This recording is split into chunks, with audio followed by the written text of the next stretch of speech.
കൂട്ടുകാരെ, നമുക്കിന്ന് grade 7 exponents and powers എന്ന ചാപ്റ്ററിലെ തേർഡ് എക്സസൈസിലെ തേർഡ് ആൻഡ് ഫോർത്ത് ക്വസ്റ്റ്യൻ ചെയ്യാം. ഇത് ഈ എക്സസൈസിലെ ലാസ്റ്റ് ക്വസ്റ്റ്യൻ ആണ്. അത് കഴിഞ്ഞാൽ നമ്മുടെ ഈ ചാപ്റ്ററിലെ എല്ലാ സൊല്യൂഷൻസും കഴിഞ്ഞു. ഇതിന് മുന്നേ അപ്ലോഡ് ചെയ്തിട്ടുള്ള ഇൻട്രഡക്ഷനും എക്സാമ്പിൾസും സൊല്യൂഷൻ വീഡിയോസൊക്കെ കാണാത്തവരൊക്കെ ഒന്ന് കാണണേ. നമുക്ക് ക്വസ്റ്റ്യൻസ് ഓരോന്നായിട്ട് നോക്കാം. Express the following numbers in standard form. ഇത് സ്റ്റാൻഡേർഡ് ഫോമിൽ എഴുതാനായിട്ട് 5 × 10⁻⁴ എത്ര സീറോസ് ആണോ ഇവിടെ ഉള്ളത് അത്രയാണ് ഇതിൻ്റെ പവറായിട്ട് എഴുതേണ്ടത്. 1 2 3 4 5 6 7. അപ്പോൾ 10⁻⁷. മനസ്സിലായല്ലോ? ഇതാണ് അതിൻ്റെ സ്റ്റാൻഡേർഡ് ഫോം. അടുത്ത നമ്പർ നോക്കാം. 7 × 10⁻⁴. ഇവിടെ എത്ര സീറോസ് ആണുള്ളത്? 1 2 3 4 5 6. അപ്പോൾ അതാണ് ഇവിടെ പവറായിട്ട് എഴുതേണ്ടത്. ഇനി നമുക്ക് ഈ നമ്പർ ഒന്ന് സ്റ്റാൻഡേർഡ് ഫോമിൽ എഴുതാം. ഇത് നേരത്തെ ചെയ്തതിനേക്കാൾ കുറച്ചുകൂടി സ്റ്റെപ്സ് കൂടുതലുണ്ട്. എല്ലാവരും ഒന്ന് ശ്രദ്ധിച്ച് കാണണേ. 3 1 8 6 5 × 10⁻⁴. ഇവിടെ 5 സീറോസ് ആണല്ലോ, അതിങ്ങോട്ട് എഴുതാം. ഇത് സ്റ്റാൻഡേർഡ് ഫോമിലായിട്ടില്ല. അതിനായിട്ട് നമുക്ക് ഈ നമ്പർ ഒന്ന് 10ന്റെ പവറായിട്ട് എഴുതാം. 31,865 ആണല്ലോ.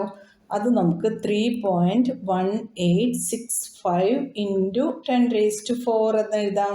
ഇനി ഇത് നമുക്ക് ഇങ്ങോട്ട് അപ്ലൈ ചെയ്യാം. 31,865 എന്നതിന് പകരം നമുക്ക് 3.1865 × 10⁴. പിന്നെ നമുക്ക് ഇവിടെ ഉള്ള ഈ 10⁴ കൂടെ ഇങ്ങോട്ട് എഴുതണം. മനസ്സിലായോ? അടുത്ത സ്റ്റെപ്പിലായിട്ട് 3.1865 × 10⁴ + 5 എന്ന് എഴുതാം. അതായത് a⁻m × a⁻n = a⁻m + n എന്ന എക്സ്പോണൻഷ്യൽ ലോ ഉണ്ടല്ലോ, അതാണ് നമ്മളിവിടെ യൂസ് ചെയ്തത്. അപ്പോൾ നമ്മുടെ ആൻസർ എന്തായി മാറും? 3.1865 × 10⁹. ഇതാണ് standard form of this number. മനസ്സിലായല്ലോ? അപ്പം ഇനി അടുത്ത ക്വസ്റ്റ്യൻ നോക്കാം. ഇവിടെ നമുക്ക് 390,878 അല്ലേ? അപ്പോൾ 3.90,878 × എത്ര ഡെസിമൽ പ്ലേസ് ആണ് നമ്മൾ കൊടുത്തത്? 1 2 3 4 5. അത്രയും പവർ 10ന് കൊടുക്കാം. മനസ്സിലായല്ലോ?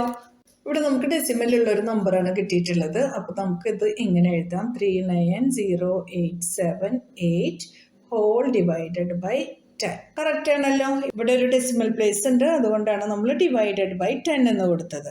ഇനി ഈ നമ്പർ നമുക്ക് സ്റ്റാൻഡേർഡ് ഫോമിൽ എഴുതാമല്ലോ. 3.90878 × എത്ര ഡെസിമൽ പ്ലേസ് ആണ് നമ്മൾ കൊടുത്തത്? 1 2 3 4 5. അപ്പോൾ 10⁵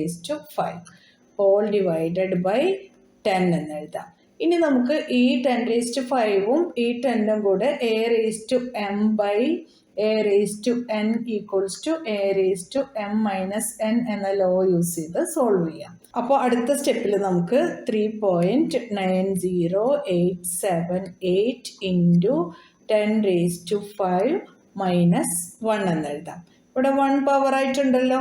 ആ പവർ നമ്മൾ m - n എന്ന പ്രോപ്പർട്ടി യൂസ് ചെയ്തിട്ട് മേലോട്ട് കൊണ്ടുവന്നു. ഇനി നമുക്ക് അടുത്ത സ്റ്റെപ്പിൽ 3.90878 × 10⁴ എന്നെഴുതാം. ഇതാണ് നമ്മുടെ സ്റ്റാൻഡേർഡ് ഫോം. മനസ്സിലായല്ലോ? ഇനി അടുത്ത നമ്പർ നോക്കാം നമുക്ക്. ഇവിടെ നമുക്ക് അതുപോലെ തന്നെ 390,878 എന്നെഴുതാം. ഇവിടെ 2 ഡെസിമൽ പ്ലേസ് ഉള്ളത് കൊണ്ടാണ് /100 എന്ന് എഴുതിയത്. ന്യൂമറേറ്റർ സ്റ്റാൻഡേർഡ് ഫോമിൽ എഴുതുമ്പോൾ 3.90878 × 10⁵ എന്ന് എഴുതാം. ഇവിടെ 5 ഡെസിമൽ പ്ലേസ് അല്ലേ കൊടുത്തത്? /100 നമുക്ക് 10² എന്ന് എഴുതാമല്ലോ. സെയിം പ്രോപ്പർട്ടി തന്നെ യൂസ് ചെയ്യാം. ഇവിടെ 3.90878 × 10⁵ -2 എന്ന് എഴുതാം. അപ്പോൾ നമ്മുടെ ഫൈനൽ ആൻസർ 3.90878 × 10⁵ -2 ഈസ് 3. എല്ലാവർക്കും മനസ്സിലായല്ലോ? അപ്പോൾ ഇനി നമുക്ക് അടുത്ത ക്വസ്റ്റ്യനിലോട്ട് പോകാം. Express the number appearing in the following statements in standard form. ഇങ്ങനെയാണ് ഒരു ക്വസ്റ്റ്യൻ തന്നിട്ടുള്ളത്. ഇവിടെ കുറേ സ്റ്റേറ്റ്മെന്റ്സ് തന്നിട്ടുണ്ട്. നമുക്ക് ഇതെല്ലാം നമ്മൾ സ്റ്റാൻഡേർഡ് ഫോമിൽ എഴുതണം. അപ്പോൾ ഓരോന്നായിട്ട് നോക്കാം. ആദ്യം നമുക്ക് തന്നിട്ടുള്ളത് distance between earth and moon ആണ്. നമുക്കത് സ്റ്റാൻഡേർഡ് ഫോമിൽ എഴുതാം. 6 zeros അല്ലേ? ഇത് നമുക്ക് 384 ഇൻറ്റു 10⁻6 എന്ന് എഴുതാം. ഇനി 3.84 ഇൻറ്റു 10⁻2 ഇൻറ്റു 10⁻6 എന്ന് എഴുതാം. അടുത്ത സ്റ്റെപ്പിൽ നമുക്ക് 3.84 ഇൻറ്റു 10⁻2 പ്ലസ് 6 എന്ന് എഴുതാമല്ലോ, ഈക്വൽസ് ടു 3.84 ഇൻറ്റു 10⁸. ഇതാണ് നമ്മുടെ സ്റ്റാൻഡേർഡ് ഫോം. മനസ്സിലായല്ലോ ചെയ്ത സ്റ്റെപ്സ് എല്ലാം? യൂണിറ്റ് കൂടെ എഴുതണേ, യൂണിറ്റ് എഴുതാൻ മറക്കരുതേ. ഇനി അടുത്തത് നോക്കാം. നമുക്ക് speed of light in vacuum. ഇവിടെ നമുക്ക് 3 എഴുതിയിട്ട് 8 zeros ഉണ്ട്. അത് സ്റ്റാൻഡേർഡ് ഫോമിൽ എഴുതാനായിട്ട് നമുക്ക് 3 ഇൻറ്റു 10⁸8 എന്ന് എഴുതാമല്ലോ, മീറ്റർ പെർ സെക്കൻഡ്. മനസ്സിലായല്ലോ? ഇനി അടുത്ത സ്റ്റേറ്റ്മെന്റ് നോക്കാം. നമുക്ക് ഡയമീറ്റർ ഓഫ് എർത്ത് ആണ്. അപ്പോൾ 1 2 7 5 6 3 zeros. സ്റ്റാൻഡേർഡ് ഫോമിൽ എഴുതാനായിട്ട് നമുക്ക് 1 2 7 5 6 ഇൻറ്റു 10⁻3 എന്ന് എഴുതാം. അടുത്ത സ്റ്റെപ്പിൽ നമുക്ക് 1.2756 ഇൻറ്റു 10⁻4 ഇൻറ്റു 10⁻3 എന്ന് എഴുതാം. അടുത്ത സ്റ്റെപ്പിൽ 1.2756 ഇൻറ്റു 10⁻4 പ്ലസ് 3 എന്ന് എഴുതാം. 1.2756 ഇൻറ്റു 10⁻7 മീറ്റർ. ഇതാണ് നമ്മുടെ സ്റ്റാൻഡേർഡ് ഫോം. ഇനി അടുത്ത ക്വസ്റ്റ്യൻ നോക്കാം. Diameter of sun 1 4 1 2 3 4 5 6 7 8 zeros. ഇത് സ്റ്റാൻഡേർഡ് ഫോമിൽ എഴുതാനായിട്ട് നമുക്ക് ഫസ്റ്റ് സ്റ്റെപ്പിൽ 14 ഇൻറ്റു 10⁸8 എന്ന് എഴുതാം.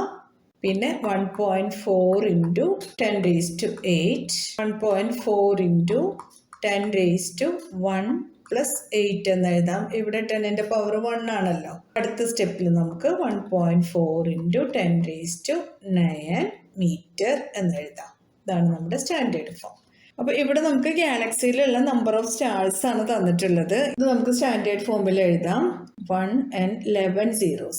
നമുക്കത് 1 ഇൻറ്റു 10⁻11 എന്ന് എഴുതാം.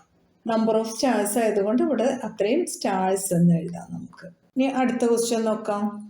Molecules contained in A drop of water weighing 1.8 gram. അതാണ് നമുക്കിവിടെ തന്നിട്ടുള്ളത്. ഈ നമ്പർ സ്റ്റാൻഡേർഡ് ഫോമിൽ എഴുതാനായിട്ട് നമുക്ക് ആദ്യം 6023 ഇൻറ്റു എത്ര സീറോസ് ആണുള്ളതെന്ന് നോക്കാം. 1 2 3 4 5 6 7 8 9 10 11 12 13 14 15 16 17 18 19. അപ്പോൾ 10⁻19 എന്ന് കൊടുക്കാം.